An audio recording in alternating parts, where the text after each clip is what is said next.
Monster Frequency.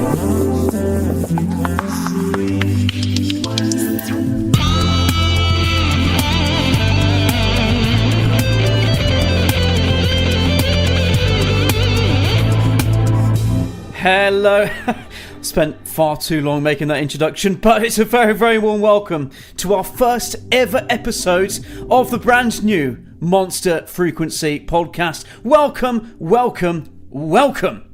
Very exciting first episode. We're going to do the obvious, right? We are going to take it back to the start. We're going to give you a bit of a deep dive into our company culture, introduce ourselves. To do that, I'm going to have with me today the fantastic Dr. Carl Owen, our founder. Sounding a bit like a cult now, isn't it, already? Yeah, that wasn't the plan. Anyway, Carl is going to be on the show to talk a bit about why he kicked off the company to start with and how he's kind of kept this employee-first philosophy close to his heart as he's developed. So I'm really excited to talk to Carl all about that. We've also got our very own studio manager, Sarah Green. She's going to be talking about how you can look after your mental well-being when working from home. So we're kind of quite used to doing this. This is what we've always done at Monster Medical. But understandably, of course, this is quite new to a lot of people across the UK, so we thought, why not share some tips?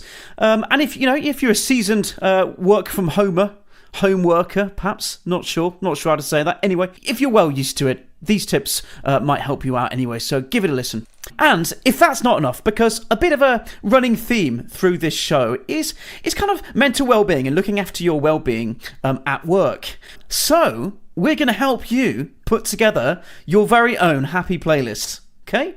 Perhaps you've got some ideas, actually, of what can go in this playlist. Do get in touch. We can add to it again next show. You never know. But anyway, we've got a bit of a starter for you. So I'm going to get both Carl and Sarah to suggest their own tracks for your playlist. So maybe, straight after listening to this, maybe go ahead and make your own playlist. And let us know how it goes. Right, anyway, let's kick off this first episode of Monster Frequency. Very warm welcome. First up, it's Dr. Carl Owen. Monster Frequency. First ever show. I mean, I'm quite excited. I don't know about yourself, but this is the brand new podcast. So, a bit of a celebration's in order, I think, as well. Absolutely, Monster Frequency. Here we go. I think we're ready to rock the airwaves. Let's see. Well, I mean, this kind of a first episode's theme is kind of mental well-being and work and company culture. Now, I thought that, we make a really interesting case study for people. So what I was really keen to do today, Carl, if that's okay with you, is run through kind of, setting up Monster Medical in the first place. And what I'm really particularly interested in hearing about would be how you kind of maintain that life-first culture that you're kind of well known for among the core team members here at Monster Medical. How you kind of maintain that, especially given the kind of growth. Now we're kind of talking about 3 of the kind of boutique healthcare communications agencies under one roof, starting with Word Monster. Now we're at 3. I mean, keeping that kind of philosophy going as you're expanding. I'd be really interested to hear about how you achieve that. Yeah, absolutely. I think if we go back to 2016, is when Word Monster, the first offering, was kind of born, and it started off as many companies do. Myself as a freelancer, and I'd wanted to go freelance for quite a while, and it was particularly for the freedom that you get as a freelancer. I had a young family at the time, and my wife Jen was pregnant, and for me it was just really important when the kids were young to be around, I guess, to be around to see the kids grow up. And unfortunately at the time, or in previous agency roles, I kind of found that I wasn't really kind of in the environment that I did the best work and that I kind of thrived in. And certainly working from home wasn't one of those things. It was very office based, and it was kind of frowned upon, I guess, to have been able to work outside of the office for various different reasons. And I was always a little bit, I guess, felt a little bit hard done by that. And I knew that my own personality, that I worked best on my own, in my own environment, whether that was in an open office but with my earphones in, but actually probably just in a room on my own, so I can get my head down and crack on. So it was for that reason that I kind of, I guess, made the jump with a bump, because my wife at the time was also heavily pregnant, with Harry, and it felt like I guess a little bit of a risk at the time, but of course, absolutely happy, looking back now in hindsight, that I made that decision. Well, I think it's absolutely fantastic that you went ahead and did that. I mean, obviously, it's fantastic for us as well to know that you're building up this, and we're all a part of it at Monster Medical, and we're all kind of very proud of that. But you're kind of building up this. It's a bit of a different way of doing things, isn't it? I mean, at its core, and you've kind of kept to it. You really do focus on allowing people to have that flexibility. You've set these 3 rules, so maybe we could talk about the 3 rules that you've kind of set up to kind of both ensure that we are, working smoothly and everything, but at the same time protecting time. I think that was an interesting point as well for people. Yeah, absolutely. I think part of the culture and the philosophy that our kind of culture is based on is what I call life first, and what that means is that we put our own lives first in everything that we do, and that's based on sort of how we work, on where we work, and kind of when we work. So as with a lot of agencies, it can be long hours, but we really protect our own time. So we, for example, we might do 9 till 5:30, and anything extra is not sort of requested. It's not asked for. We don't expect people to work their evenings, and if they ever had to, we would actually pay overtime at a higher rate than normal as well. It would be time and a quarter for evenings. It would be time and a half for weekends. And this is something that never sort of sat right with me, in that I would have sort of had to give up my sort of evenings and weekends occasionally, but not, for free essentially. And it never sat right with me. So essentially we have 3 rules at Word Monster. The first one is to write with bite, and by that we mean we do great work. It means we make sure that we do the best work whenever we can. The second one is to log 7.5 hours a day so that we have billable hours. And the third one is just to keep clients happy. And essentially, if you can do those 3 things, everything else about anyone's role is kind of down to them, and it puts them in the power to make their own decision. So whether that's when they're working and logging those 7.5 hours, as long as the clients are kept in the loop, it can be whenever. It really could. It could be overnight if it was possible. If we had a project-based piece of work, it doesn't matter. As long as we're keeping the team in the loop, we're keeping clients in the loop, refer back to rule 3. As long as we're keeping clients happy, that ultimately is all that matters.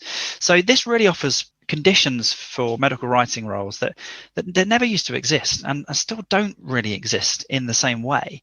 So yeah, I'm really proud to have sort of got the company to this stage and be able to protect people's time so that they can focus on what they want to do, on spending time with their friends and family. Yeah, I'm kind of glad we're getting onto this actually, because I think one of the key questions I was really hoping to kind of grill you on was, and this is going to be difficult to address this because it's a big topic, and obviously, we've just got a short time in this episode, but I'd really like to get any points across that you think might be particularly useful for agencies out there who might listen in and are looking to develop their own cultures. Now, I've heard you kind of talk about this in a really interesting light before, about kind of truly believing in that kind of style of work and that culture. But I just wondering if you had any tips, basically, for people about developing their own cultures, so they could perhaps be a bit more in line with, what we're talking about today, and the kind of key focus for today, which is, all this kind of well-being at work and that company culture theme. Yeah, absolutely. I think, cultures can be very different.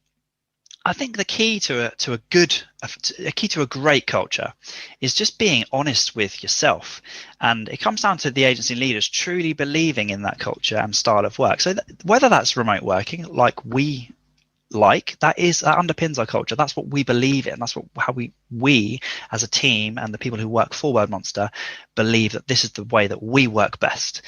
And if it was the office, if you're an office-based person and you love being in the office, you need to be true to that. You don't want to go halfway between trying to attract people just who maybe would prefer to be remote working. You need to be honest and say, look, we love the office and this is why. And then you're going to attract the right type of people to you within your culture that you can then build upon. So that I think is crucial. It's attracting the right type of people with the right mindset in the first place. And to do that, that comes through your own brand, that comes through the way you speak on social, or the way you interact with people when you just talk to them in the first place. And I think that's absolutely critical to get right, first of all. And then for me, I think giving people, like I said, the opportunity to make their own choice about how they work is crucially important to cultures, especially now, given that everyone has the options, if you like, to choose. I think it's going to become far more common now, after coronavirus, for remote working opportunities to exist. But crucially, I think people need to make sure that they are continue to embrace it, and have all the tools and the processes in place, if you like, to ensure that there is a culture kept remotely, because it can absolutely be done. We have the most fun, and we don't even see each other for almost the entire year. And the way we do it is through Skype, is through having channels, having social elements, underpinning our Skype chats. We're sharing gifts all day long, well, not all day long, but appropriate times,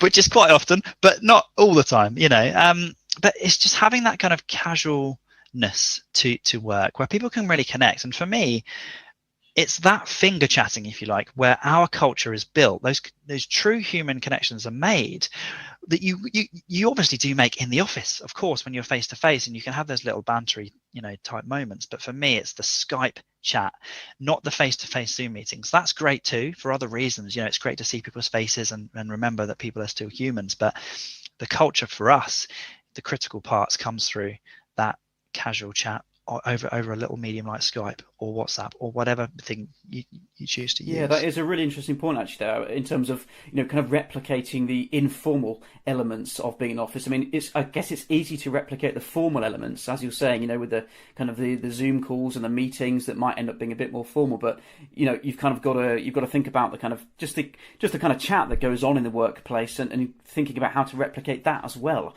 It kind of sounds like that's what you're thinking, and thinking about how to kind of protect that and bring that into a virtual environment as well. Absolutely. And I think as well, like these days, I think people are becoming more collaborative. I'm seeing this with agencies working with other agencies. There's more cross-agency collaboration these days, and I think it's partly due to the new generations having a really open mind, a truly open mind, and for me, this open mind filters through into how we kind of have created a democratic culture as well. Like, I personally like to have hear everyone's opinions, and not just hear them, but actually act on those things and make them a part of decisions that affect the agency, that ultimately affect everybody. And this obviously comes from listening to people, from taking thoughts on board, and then acting on them.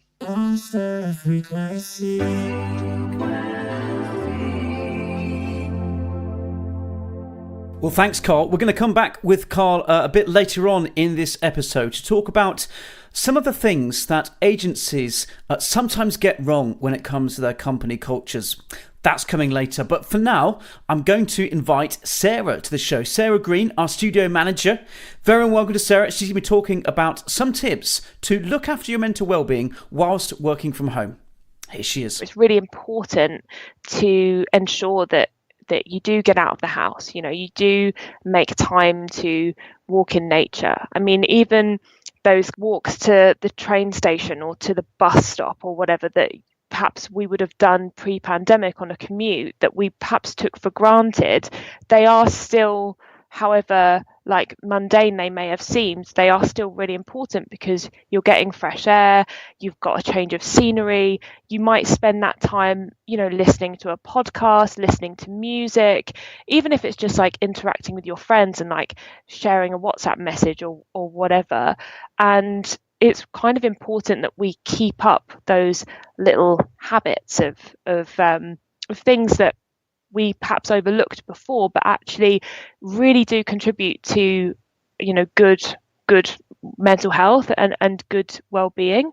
So for me, I think one of the most important things that I do regimentally every day is I get out of the house. You know, I go for a walk in nature, and I'm really lucky because, as you know, Ben, my partner and I adopted a gorgeous dog a few months back, and he's like my unofficial personal trainer. Like, I have to get up every morning, I have to get out for a walk, and it's really become like a really important part of my day. And I know that, you know, like pre Winslow days, there would be weeks that would go past and I'd perhaps leave the house once or twice because, you know, aside from going down to the shops to get a couple of groceries or whatever, what's the point of leaving the house when it's cold and it's wet and it's damp?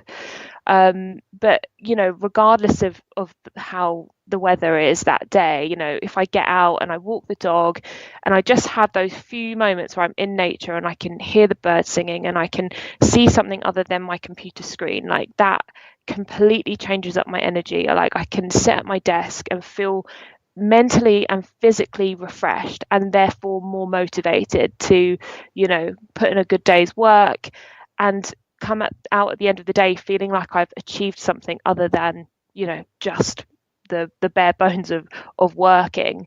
You know, it feels like my day has been a bit more interesting than perhaps it could have been, if you see what I mean. Yeah, no, I think that's a fantastic point. I mean, I think one of the things that you kind of often hear about, isn't it, in terms of, you know, staying happy at home. One of the things that actually I believe the NHS has been pressing this as well across the kind of social media channels, and that's setting and sticking to a routine. And it kind of sounds like that's one of the things that you're really identifying as really important. You know, whether that be, you know, go for a walk, obviously, you know, in a safe manner, obeying all the rules and all that kind of thing, and you know, just being aware that, you know, of course, it might be disruptive to some people who aren't used to working from home, but setting that routine is going to help you kind of just adjust a bit, isn't it? Because it's not as if you're, I guess what you don't want to be feeling like is you're kind of a prisoner in your own home. But if you've got that routine, that's not, I don't think that's going to happen, is it? I agree, and I'm a self-confessed routine junkie. I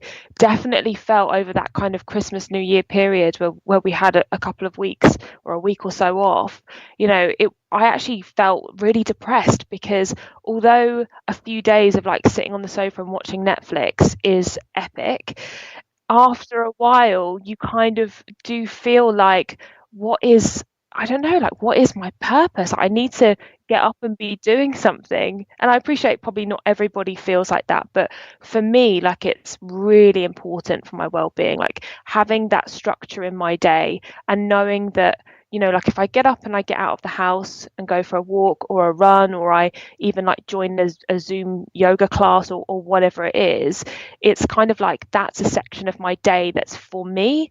And it doesn't just feel like, you know, getting up and working and going to bed and getting up and working and going to bed, or getting up and watching Netflix and going to bed. You know, like, you need that variety in your day because that's where like all of the richness of life comes from. Remote working, you know, it's great because I feel like for me, I can be much more productive and get my head down and get stuck into things.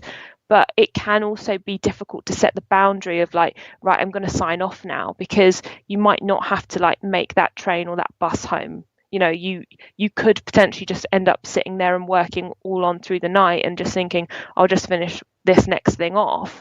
So having these things in your day, whether it's like getting out to go for a walk, or like joining, you know, an online class, or even like just making sure that you finish work and you want to switch Netflix on at a certain time, like, it's so important so that you have that variety, and that way you don't, you know, perhaps you don't feel so much like it's Groundhog Day. You've got other stuff to focus on to motivate you. Let's get through this piece of work so that I can enjoy that next thing that I've got lined up for me later on, if you see what I mean.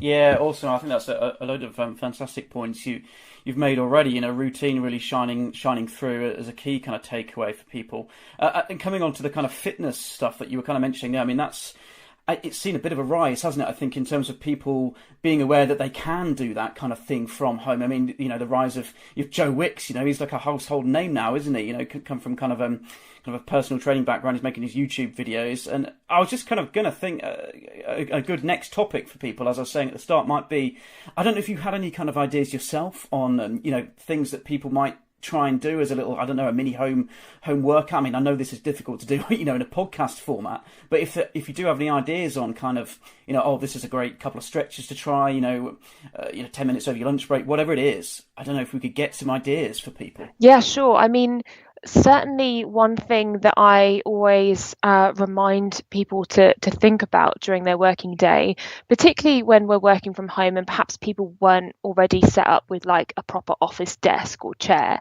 is just to like think about how you're sitting. Even if it's like once every hour or like on the hour, you look at your clock, you're like, okay, right, it's 11 o'clock right now. Okay, can I sit up a little taller? Can I draw my shoulders back? In that way, or by doing that, opening up your chest a little bit, feeling like you've got more space to breathe, and just taking that time to be quite aware of your posture, because it's very easy for you to kind of end up kind of like rounding forwards, shoulders like dropping forwards, which makes the muscles around like the clavicles shorten even more, and that contributes to shoulder pain, neck pain, back pain. So something as simple as just checking in and thinking, okay, can I sit up a little taller? Can I send my sternum forwards and my shoulders back? Can I lengthen my spine? And just seeing how that perhaps changes the way that you position your body. It's always really important to, for example, to have your feet grounded when you're working. If you're sitting on a high stool and your feet are kind of floating around, you ideally want them to be grounded. So if you don't have somewhere to sit where you can do that, see if you can find a shoebox or something to put underneath your feet so that you have that grounding when you're sitting down. Also really, really important. Just taking time to get up, again, even if it's every couple of hours or whatever, it doesn't necessarily have to be any kind of particular stretch or anything, but just move the body about, have a little shake, have a little stretch of the arms above your head, or maybe bend your knees and do like a little forward fold, roll around through your spine. Anything you can do just to make sure that you're not just sat in one or two positions for the entire day. And that's always going to really, really help to ensure that your joints and your muscles are getting a little bit of movement. And again, when you're kind of sat in that very static position, and then you kind of do a quick look to your right or your left, that might be the time where you end up kind of catching your neck or your shoulders feel really tight. So just by getting up and just having that little moment or two of movement can just really, really help to avoid those kind of like common aches and pains that you perhaps might experience from not necessarily being sat at like a proper desk. And the other thing, that is freely available to the majority of people who'll be listening to the podcast is YouTube. Like, go onto YouTube. There's so many videos. It's like 2 minutes, 5 minutes, 10 minutes stretches or whatever. Like you said, Joe Wicks, Bez from the Happy Mondays is apparently doing something similar.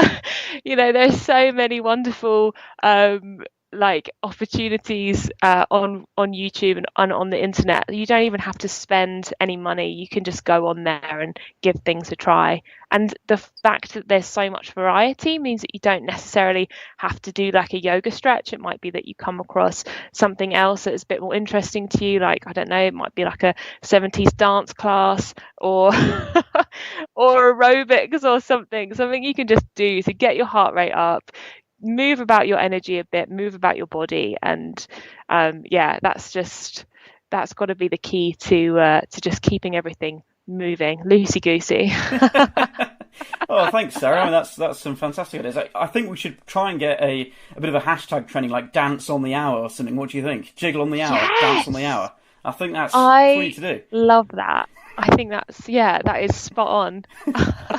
As you were kind of explaining the kind of, just your kind of posture at the desk, actually, I noticed I myself, when I'm chatting to you, I was kind of slouching. I was thinking, oh, hang on, let's adjust that. So I think that's probably something people don't really think about. It sounds obvious, but actually, I think people probably should take that away today as well. Just think a bit about that. How are you actually sitting to start with?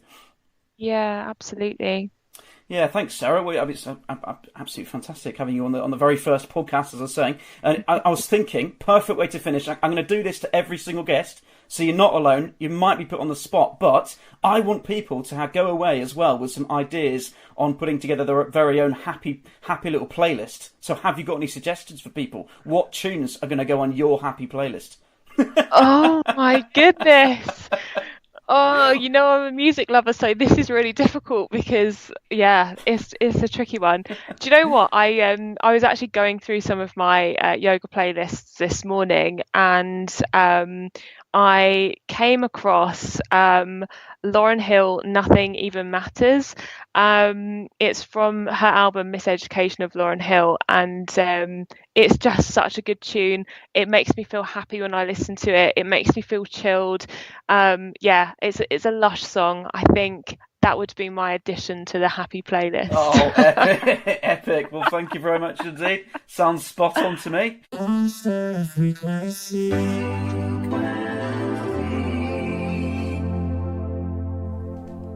Great stuff. Thank you very much, Sarah. A few fantastic points there.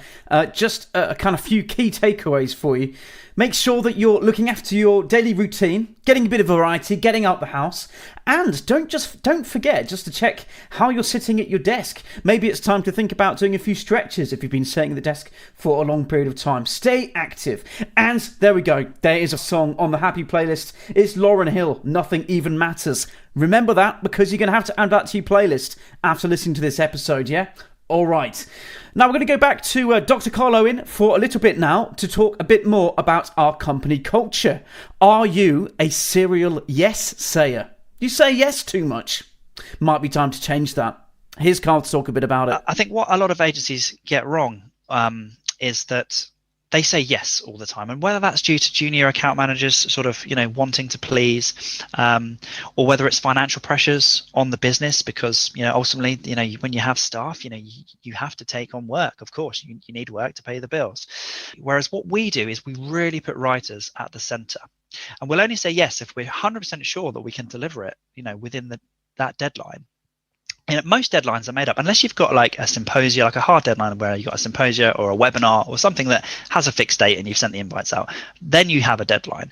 But otherwise, all these other deadlines that sort of get floated and touted, they're not really deadlines, they're just made up. So we don't let ourselves get stressed out by deadlines like that, when 99% of the time, one quick phone call to the client to say, hey, look, we're working on this, we're working really hard on this, but we've been thinking of a few different kind of angles with it. We wanted to take this direction. It's going to be with you on Wednesday instead of Monday. They'll be like, yeah, absolutely fine. You're going over and above to deliver them a great service. It doesn't matter if it's pushed it back 2 days. And we don't let things like that stress us out. So again, trying to fight to hit these random deadlines is usually only very detrimental, and it just puts stress on everybody when you can just lift these things by just a simple conversation. So when we're having those conversations with clients and we're planning out how much time something's going to take, we always put in lots and lots of extra time in there, not billable time, but just time between when you deliver the project to the client and you're waiting to hear back from the client, for example. Or if we have 2 days of billable amends coming back, we give ourselves the whole week to fit that in, so that if those 2 days we wouldn't put them in on a Monday and Tuesday, and Wednesday we're working on a different project, we'll keep them loose so that we have until the end of the day on Friday to actually deliver it back to the client. So the client's expecting it back on Friday. We're originally planning to get it done on Tuesday, but if anything goes wrong, we can do it on Wednesday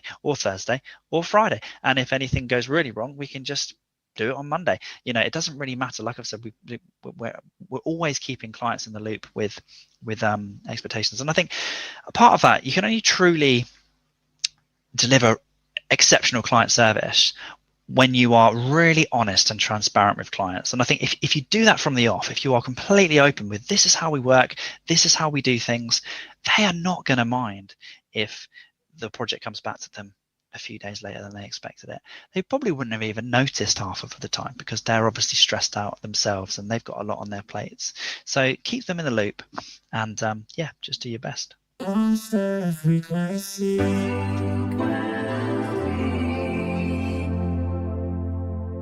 Well, thanks, Carl. Some great insights into our company culture there.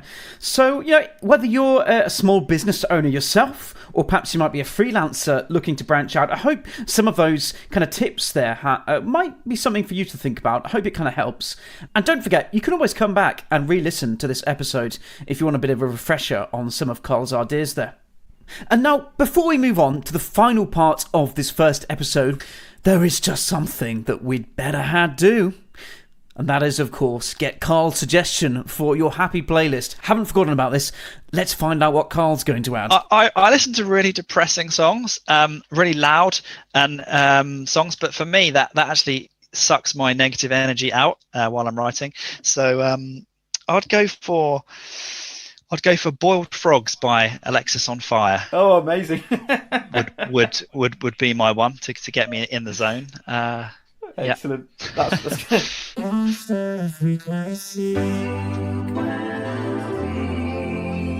So there we have it, your happy playlist. Those are the two suggestions for the day. That's Lauryn Hill, Nothing Else Matters, alongside Boiled Frogs by Alexis on Fire. And you know what?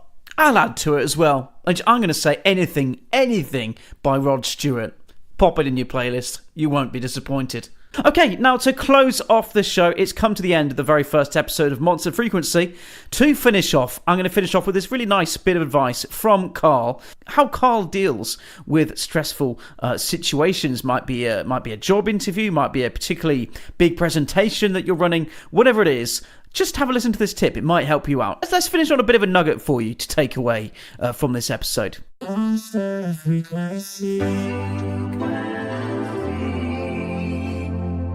One little tip that I always use whenever I'm in any stressful situation. I used to use this for whenever I did interviews. When I was doing my PhD, I had PhD interviews. I had one interview at Cambridge and it was all very scary. I knew I was going to have 4 people in the room, and I sort of sat outside and I sort of closed my eyes and I tried to imagine myself coming away from the Earth, sort of viewing the Earth from space and looking around at the stars and thinking how insignificant this moment and I am in the grand scheme of things. And I've always done that ever since in any stressful situation, to think, just to think wider and to think bigger, and how much does this really matter? And it goes, and then you can build it into deadlines. If you've really got a stressful deadline coming up, or you've balled something up at work and you've made a mistake, it doesn't really matter, right? As long as nobody's died, you haven't done anything seriously wrong, you didn't do it on purpose, then you should give yourself a break. And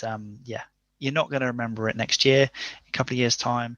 You won't think about it in the future. So relax. I think that's a nice message to end this first episode on. Don't forget, you can check us out online. We've got a website, monstermedical.group. We're on Instagram as well. Search for wordmonster.agency, and we're on LinkedIn too, Monster Medical Group. You can find all of our agencies on there. Check us out. We pop out lots of posts and blogs and things that you can check out if you wish. But for now, it's a heartfelt goodbye from me. Please join us for our next episode.